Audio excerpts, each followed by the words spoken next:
किसी ने बड़ी खूबसूरत पंक्तियाँ कही है कि तेरे दहलीज पर आने से पहले मैं बड़ा कमज़ोर होता हूँ।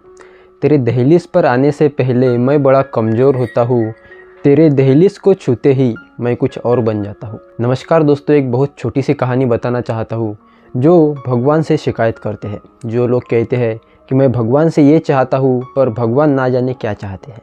चलिए बढ़ते हैं कहानी की तरफ। एक राजा होता है जो अपने सेनापति के साथ गांव में वेश बदल कर घूमने लगता है। उनका प्लान था सिर्फ गांव में घूमना और गांव का निवारण करना। अब ऐसे में राजा के शर्ट का बटन टूट जाता है। अब राजा अपने सेनापति से कहते हैं कि जाओ कोई गांव में कपड़े सिलाने वाला देखो। और तब वो सेनापति पूरे गांव में जाता है, ढूंढता है तो बड़ी मुश्किल से सेनापति को एक कपड़े सिलाने वाला आदमी दिखता है।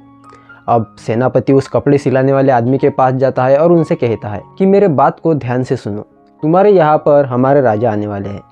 उनके शर्ट का बटन टूट गया है, तुम्हें उनके शर्ट का बटन सिला देना है। और हाँ, गांव में कभी बताना नहीं कि महाराज तुम्हारे घर आए थे, क्योंकि ऐसा होने से उनको बड़ा दुख होगा।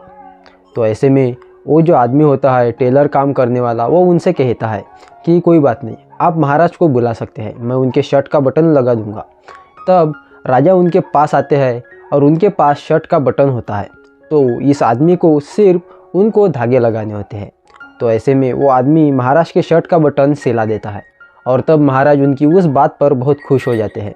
तब महाराज उनसे कहते हैं कि बताओ तुम्हें क्या चाहिए।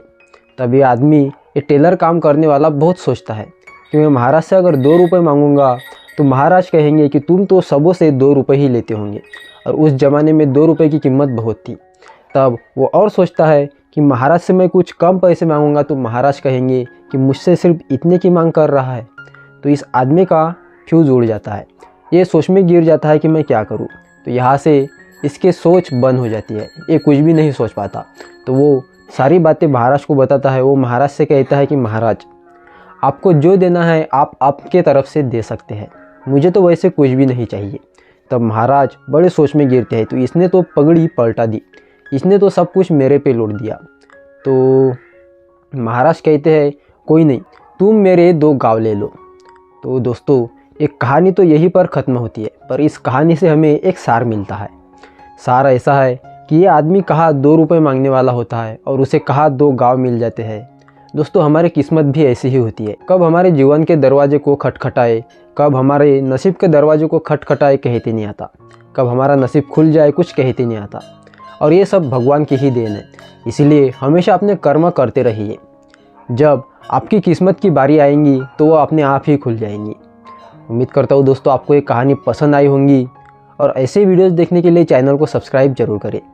याद रखिए, अगर आप कुछ अच्छा सुन रहे हैं तो आप हरी शिंगड़ी को सुन रहे हैं। और हमेशा की तरह इस बार भी आपसे एक ही बात कहूँगा कि अपनों के प्यार के साथ, प्रभु की कृपा के साथ और अपने मेहनत और लगन के साथ ऐसा करो काम कि सुनहरे अक्षरों में लिखा जाए आपका नाम। राधे राधे।